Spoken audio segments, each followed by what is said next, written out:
Hi, Terry here again, in a little different setting. We moved from Southern California to Michigan last year, and it's kind of toward the end of winter, and we're taking a couple of weeks in Florida just to get away from the cold, kind of a preview of spring, just a couple of weeks to take a breather. So if you hear some noises, it's the ocean waves and so on, and the lighting isn't great, but this morning it's foggy, so all you see off to my left is, really haze. So anyway, this week thinking about another shift that can happen between earlier adulthood and later adulthood. This one having to do with aspiring and acquisition. That in earlier adulthood, aspiring is very important to most adults, if not all adults. So is acquiring. Part of it is necessity. As we establish a household, we need to accumulate. We need to acquire things for family, for our household. But also for me, it meant aspiring and acquiring degrees, education, finding a career, building, building. In a word, I guess I'd call it more.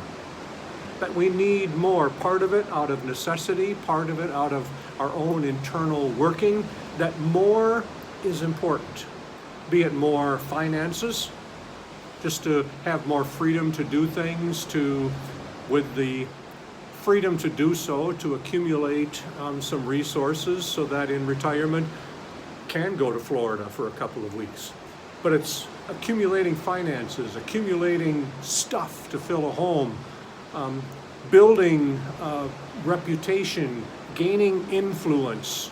For me, it was in career life, not so much square footage of office, that offices, that for some that's important, I know. But for me, it was acquiring certain titles or certain positions of influence that I could, and for me, it's making more of a difference. I remember toward the end of my career life having to form a team with my boss, with staff members around me, with Anita, because I kept wanting to do more good. I wanted to make more and more of a difference till finally people said, you need to attend to what you have, because more is just not handleable. So it's more influence, more stuff, more titles, or bigger home, or more stuff in the home, or boats, or RVs, or I don't know what for you it meant, but more was important. But then there comes a time in life, what I call half-adolescence, between that first half of adulthood and that second half of adulthood, that half-adolescence where more kind of loses its drive, more doesn't have as much of a push inside, and it's not so much that we have enough, it's like we recognize, looking around ourselves, that what we have is enough. So it's not a certain threshold, but it's a certain internal shift that says, I have enough. And that can be a crisis.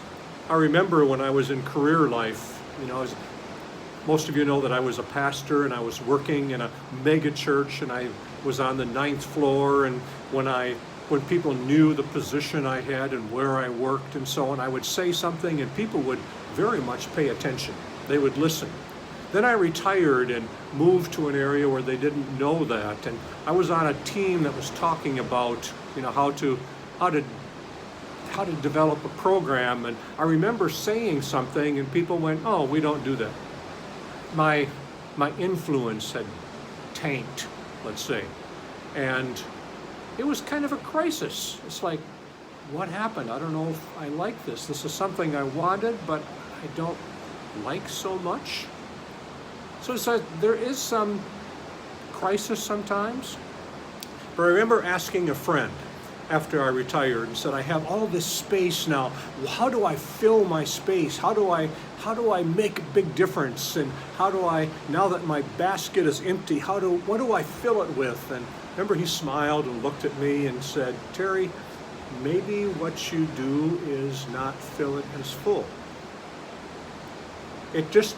That was said to me at just the right time. I was open to it, saying, maybe less is more. Maybe less is better. That doesn't mean I don't want to make a difference. That doesn't mean that stuff is suddenly unimportant or I detest stuff.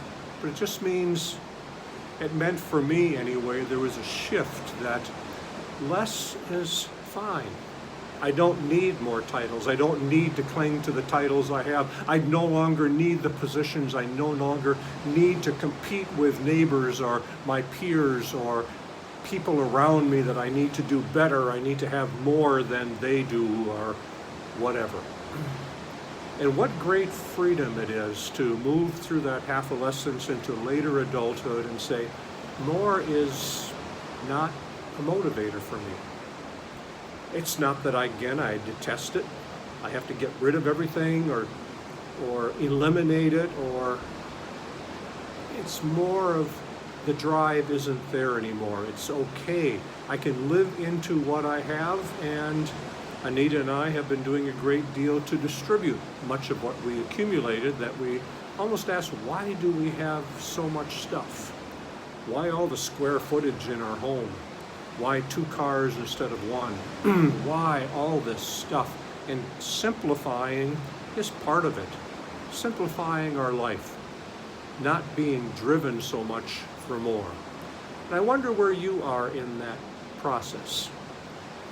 Are you touching on that place where you say, yeah, there's something shifting inside, this drive for good stuff, to have more influence, to make more of a difference in the world.